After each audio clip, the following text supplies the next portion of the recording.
This is AC35 Daily Update.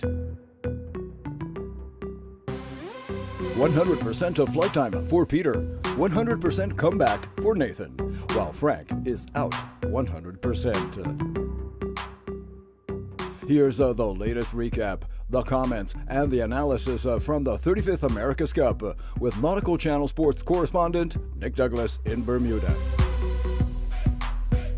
Hi Nautical Channel sports fans, this is Nick Douglas in Bermuda, and today I'm underneath one of the Artemis boats because they had two blinders and have managed to secure their spot in the Challenger Series. Unfortunately though, Groupama Team France will be sailing their final race of the 35th America's Cup tomorrow. So just what unfolded out there today, let's look into it a little bit more. In the first race of the day, Emirates Team New Zealand was up against SoftBank Team Japan. Pete Burling managed to outsail Dean Barker in the pre-start, and they were not headed, sailing an exceptionally perfect race with his trimmers and his cyclers, as they have now come to be named and are called that, in fact, on the team sheet. I was quite impressed to see that today. He's got trimmers, there's the skipper, the tactician, the helmsman, and the cyclers. And I can tell you what, those cyclers are doing a fantastic job out there. In the second race of the day, Artemis Racing was up against Nautical Team USA in effectively a must-win situation to give themselves some hope of staying involved in the 35th America's Cup, as they were right at the bottom of the table after two losses before their 2 days off. Now, Nautical Team USA were outsailed on the start by Nathan Outeridge, and Artemis Racing are now the only team to have not only beaten Nautical Team USA once in this round robin, but now twice. And they have proved today that they are a serious contender. I spoke to Nathan Outeridge straight after the racing to get his view on what they managed to change in those 2 days off to get themselves up to scratch. Had to win one today, really, and then you got two. Yeah, exactly. We knew today was going to be important, and it was good we got those 2 days off because we were able to improve the boat and really review how we've been racing. And our conclusion was if we just sailed like an average day with no mistakes and sail well, then we should come away with one win. And I think we did two really good jobs in the start, and then I think we sailed averagely after that. I think we can do better, but it was better to see 2 points today instead of 0.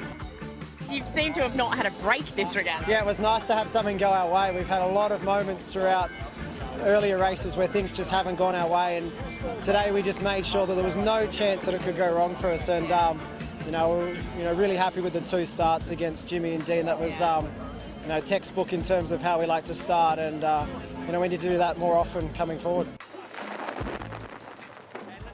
Jimmy, tough one out there today. Yeah, it was a tough one. I mean, a full credit to our shore cream. We snapped the rudder just before the start, came back. I thought we didn't have the time to do it, but we did.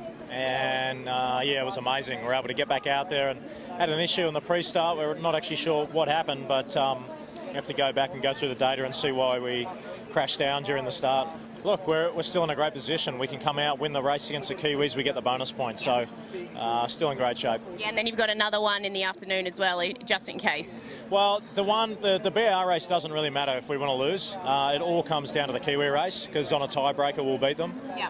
So it's whoever wins that one has a shot at the bonus point. So, the boys are pretty fired up, and weather-wise it looks fantastic tomorrow, so I think it'll be a really good show on the race course. A lot of people out in the water. All enjoy watching you match up with Emirates Team New Zealand, that's for sure. Yeah, I mean, look, obviously we're pretty pumped up for that one, so it'll be hopefully it'll be a great race, and let's see what happens. Yeah, well, put on a good show, Jimmy. We will, and hopefully the good guys win, being us, obviously. Oh, you're the good guys, are you? Yeah, well, Nick, we know that. Hello. What a silly question to ask. Awesome, good luck. Yeah, thanks.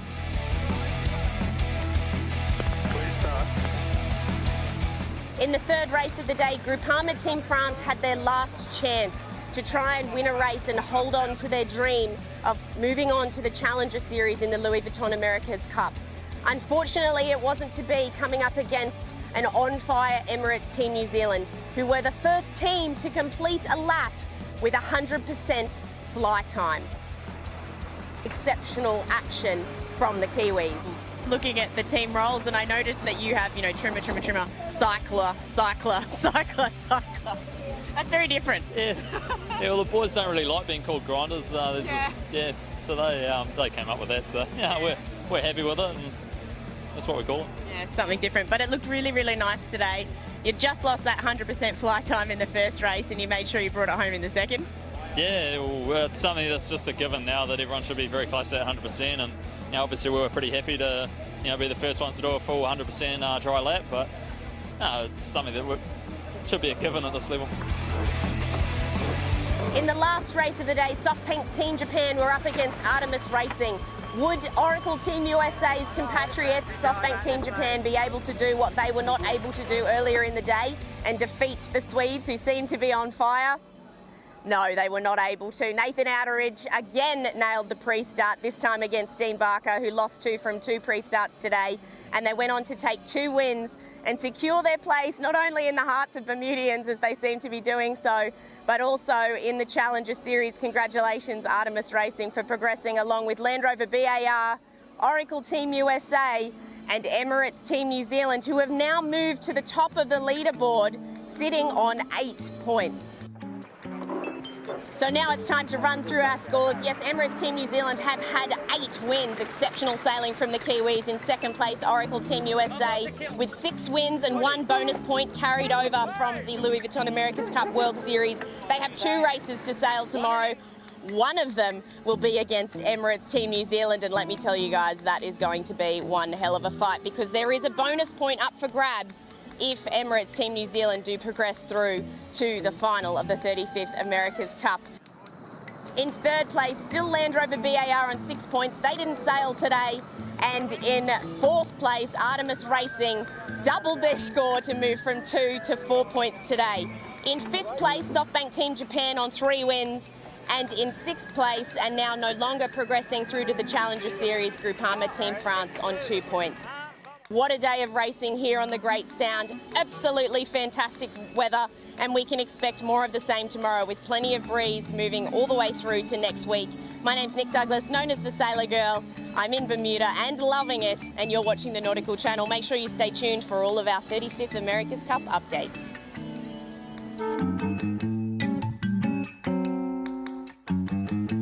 Stay tuned tomorrow. Join Sailor Girl adventurer Nick Douglas in Bermuda for the latest defining matches of the LVC Round Robin qualifiers.